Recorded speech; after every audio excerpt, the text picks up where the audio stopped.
In retrospect, few people will look at the harem genre fondly. Plagued with sloppy writing and cheap cliches, it is no surprise that the genre itself has become little more than a footnote in isekai and slice-of-life stories. With such a bleak outlook on the genre, though, it can be easy to miss the gems hidden within. Gems that, no matter how good they are, have been mistreated by the passage of time. Even if appreciated upon their release or serialization, they have ultimately become relics of the past, remembered fondly only by a select few. In the vast world of anime, good shows will never be guaranteed, but if you look hard enough, you will find good stories. Stories that stand out from the rest for a myriad of reasons. Maybe they have a level of passion put into them that is simply unrivaled. Maybe they have characters who are so captivating and dynamic that they feel like an all-encompassing world of their own. Maybe they have lessons so heartfelt that the audience can't help but feel permanently changed by it. But there's one distinct quality at the root of it all. An art that, no matter what, is employed to some degree. Not every story that has it is good, but every story that is good has it. This art that serves to break through story molds and stave off stagnation is the art of subversion, and the world, God only knows, demonstrates this in glorious fashion. The World God Only Knows is an anime and manga first written and illustrated by Tamaki Wakiki. It started in 2008 with the manga consisting of a 6-year-long serialization through the Weekly Shonen Sunday magazine. It is a harem manga in which the main character, Keima Katsuragi, must make girls fall in love with him in order to save their souls, for lack of a better term. Even from the start, the story was a perfectly good slice-of-life harem. It has all of the necessary components of a harem story, all with a comedic setup and an interesting and unique main character. Nothing stood out too much, but it didn't need to yet. Underneath the surface appeal, though, is a level of writing that sets it apart from everything else. Beneath the well-written characters and fun jokes was an astounding level of thoughtfulness and a world of ideas waiting to be unleashed. Before I get further into this, however, I suppose it would help to explain the story. I'm not good at omitting spoilers, so be warned.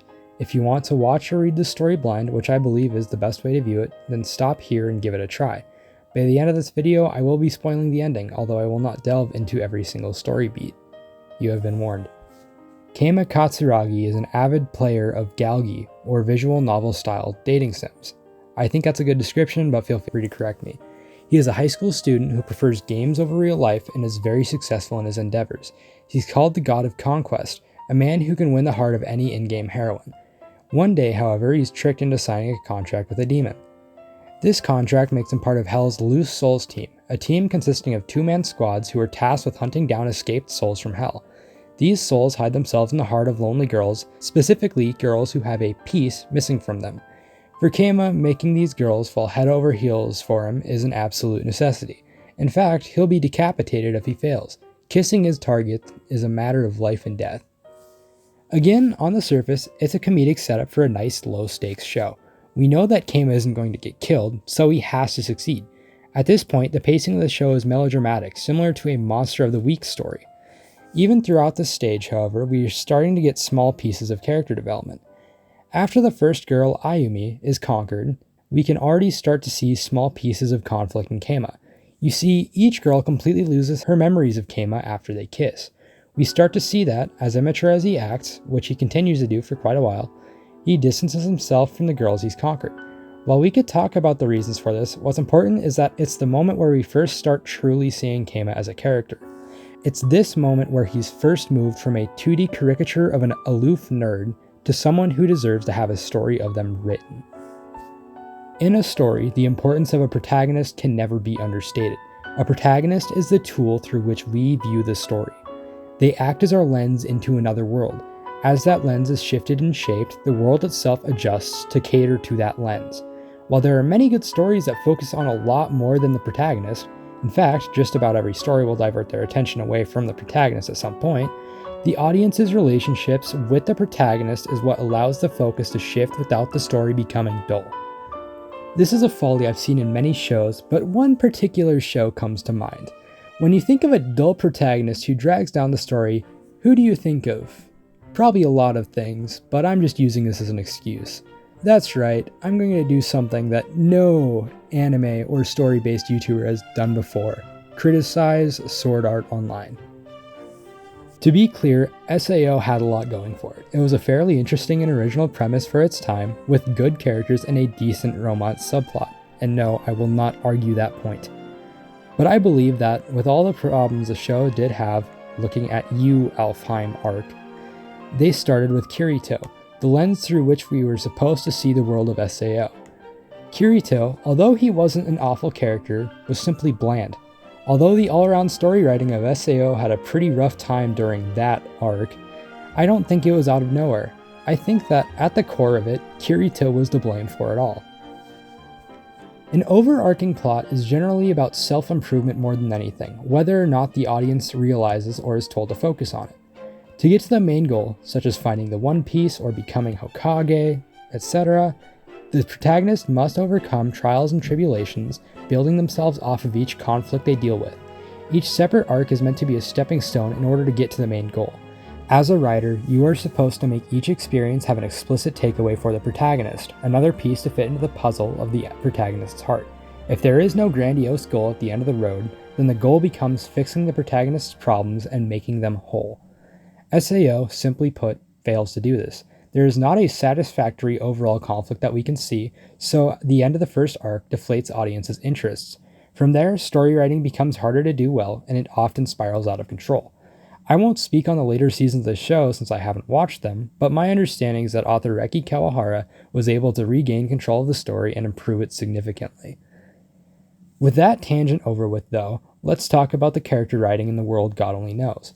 Starting with Keima, we start to see his flaws. He's childish, his views of the real world are gamified, he neglects people in the real world, and he's missing out on the glory of youth in favor of spending time with entirely fake characters. Right there is that ever so important overarching conflict. To be clear, I'm not trying to demean gaming or anything, it's just how I'm interpreting the plot. Anyways, with this, we can see the path forward for Keima. While the surface plot is demanding Keima conquer all the girls and win his freedom back, the audience has been given the expectation that throughout this story, Keima will undergo a fundamental change in his outlook on life. We've been told that Keima, although he has his problems, will be able to solve them with the help of his friends. So let's focus on those friends for a minute. As I've stated previously, the story is full of well-written characters, and I doubt that I'll be able to hammer that home in this video. But let's bring up the two characters who are able to stand by Keima's side throughout the entire story. These two are his demon partner Elsie and his mother. Just like many anime watchers, Keima has parent issues. His father is a businessman who's constantly traveling around the world, so as far as we can tell he's completely uninvolved in Keima's life. Keima's mother is whom he gets his stubbornness and persistence from, but for most of the story she doesn't really play an integral role. Elsie, however, is much more involved. Although Elsie is pretty much Keima's dedicated wingman, she becomes much more than that.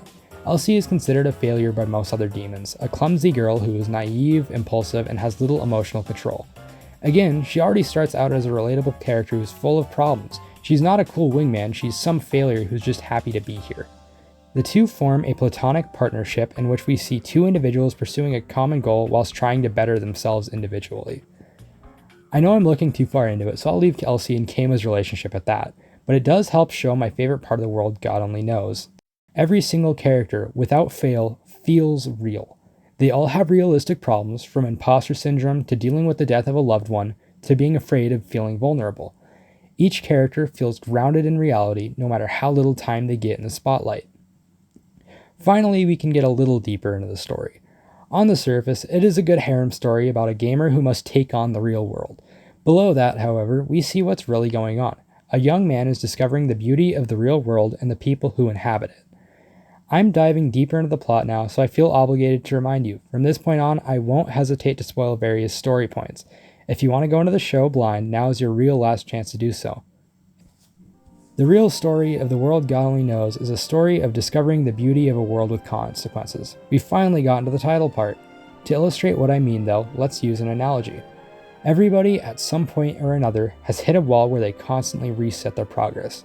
For example, racing games. If you fall behind for too long, you really just want to hit pause, navigate to the restart race button, and press it to get a clean start. What's the point? Even if you lose the race, you can retry it. There's no need to restart in the middle of a race, so why do we do it? Well, it's the pursuit of perfection. The pursuit of perfection is a dangerous one. It's the classic story of Icarus and the sun, where, in an attempt to achieve greatness, you burn up before you can display your achievements to the world. Even if it means nothing to the world at large, the idea of being flawless is one that almost everyone has fought with at some point. Keima's drive for a logical world is perfectly representative of this struggle for perfection. He constantly calls reality a bad game because it's unpredictable. Certain choices don't guarantee certain outcomes like they do in games. Having to account for other people's constantly changing feelings is really difficult and is something that Keima struggles with. The scariest of it all to Keima, however, is the possibility of making irreparable mistakes. If you've only watched seasons 1 and 2 of the anime or haven't read the Goddess arc yet, then you probably haven't seen that fear in full force. Keima displays his fear in snippets throughout the rest of the story, but this arc is really where his character starts to shine. To sum up the premise of the Goddess's arc, all of the girls whom Keima has conquered, 14 of them for the sake of record keeping, have a special capability in them. They are able to be the human hosts of fallen goddesses. When a goddess inhabits a girl, one important thing happens to them. All of their memories of Keima are restored, and so are their feelings for him. It's also worth noting that these goddesses can talk to their hosts. In addition to that, though, these goddesses are being hunted as part of a plot to overthrow Hell. So what Keima must do is awaken these goddesses by finding the 6 girls whom they inhabit, make them fall in love with him again, and protect each discovered goddess from the evil organization Vintage. On top of this, he has a strict time limit to perform each conquest, usually numbering in a couple of days. The sheer escalation from the previous arcs to this one really shift the tone of the story. There are genuine stakes now, and there is an all too real possibility of Keima messing up while trying to navigate through a storm of emotions. It's this arc where the character writing really starts to stand out. Now, each girl is undeniably real, where their relationships with each other and their inner feelings mix and form a spike-filled maze that Keima has to navigate through. Simply put, it's karma for Keima, a man who has been one-sidedly toying with the hearts of all these girls all this time. This arc is where Keima truly starts to change as he's forced to come to terms with his own feelings and has to be able to help all of these girls find their ways one more time. Let's talk about the most important players in this arc, the 7 heroines Keima must deal with. Although there were 14 possible hosts, the start of the arc establishes that these 7 must be the ones hosting the girls. Of course, 7 girls and 6 goddesses don't match up, and that's because one of the girls doesn't have a goddess in them. And as a reminder, any girl who doesn't have a goddess in her doesn't remember Keima. You can see where this is going. While all of these girls have well-written and notable impacts on the story, there are 2 I want to focus on. These 2 are Ayumi, the track athlete who is Keima's first conquest, and Chihiro, the ordinary girl who is the best character in the show, and I will not be convinced otherwise. In all seriousness, though, these girls are fundamentally different from the rest of Keima's conquests. Both Ayumi and Chihiro are classmates of Keima. They have known him for what we can presume as years, and although they are not particularly close to Keima, they present a unique character dynamic. Kanon is also in his class, but we'll ignore her. I'll address her in another video. Ayumi and Chihiro are also best friends, and they hang out with Elsie, who poses as Keima's sister and becomes their classmate, throughout the entire show. We watch these characters from episode 1, and watch their relationship with Keima grow as he has to conquest them both. There is a level of sentimentality and familiarity that makes Keima's final conquests a struggle to watch. These 2 girls aren't just girls that are in love with Keima like most of the others. They are friends of Keima who have genuinely cared about him and Elsie, whether or not they remembered their past. They become a personification of Keima's sins, the most direct and heartbreaking karma for the deeds that Keima has had to do in order to free those lost souls. You might have guessed it, but since these 2 girls are the last to be reconquered by Keima, only one of them has a goddess in them. That means that the other doesn't have memory of his past conquest, which means that their feelings are entirely genuine and newly found. With the stakes at their highest point, thing after thing goes wrong for Keima. He makes mistake after mistake that prolongs the conquest, confuses the situation, hurts the girls, and torments himself. Unsurprisingly, the scene I wanted to show got blocked, so you're just gonna have to trust my words for the next few minutes.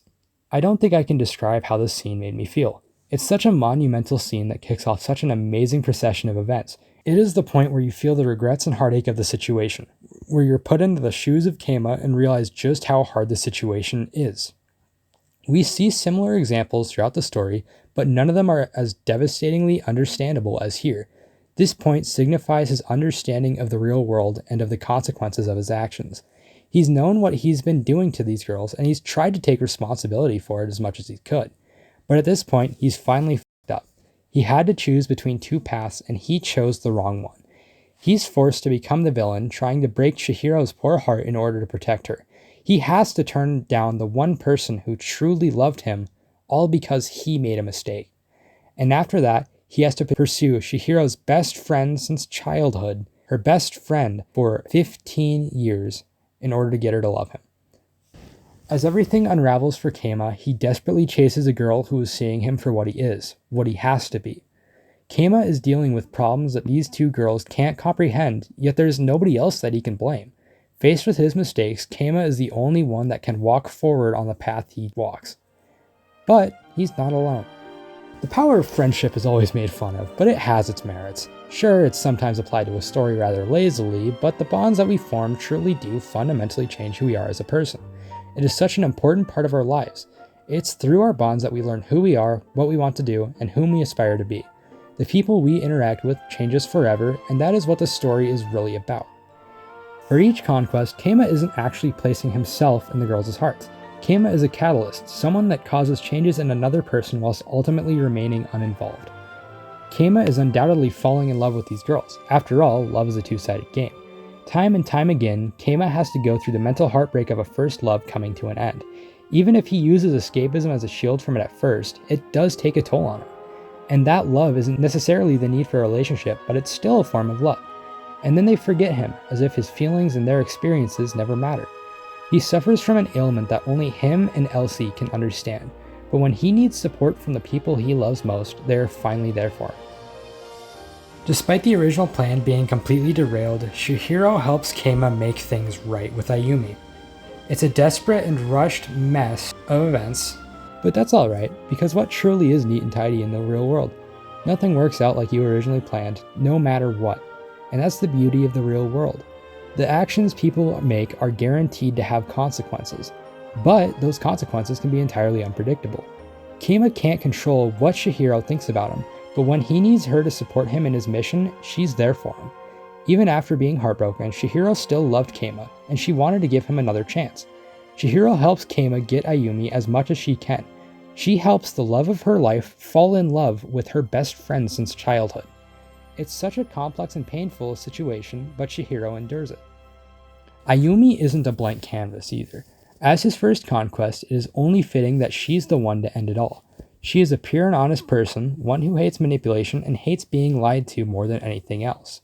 Her character and her actions are the biggest possible foil to Keima's plans. And after all that Keima's done, who can blame her hesitation? If there had been no interference from anybody else, Ayumi wouldn't have ever fell in love with Keima again. But, because of Chihiro, the one person who can see Keima for who he truly is, Ayumi is convinced to give Keima a chance. And it works. Vintage is defeated, the goddesses are all safe, and all of the girls Keima had to reconquer all understand Keima's true motivations. It's such a satisfying payoff, right? Then why does it hurt so much? Chihiro, ごめん。僕はあの時、あんなことを言うつもりじゃなかったんだ。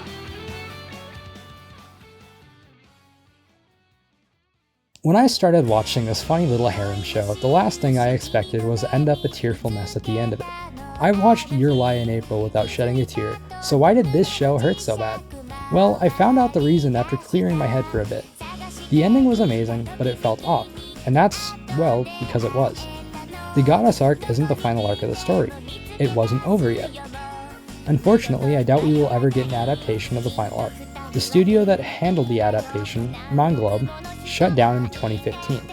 It's a shame because their handling of the source material was amazing. The anime was a great watch, even with all the flaws present in the third season. I wouldn't doubt that many people felt satisfied with the way they closed off the final season either. But I think I've talked enough about this show for one video. Depending on how everything goes, I hope to make another video or two.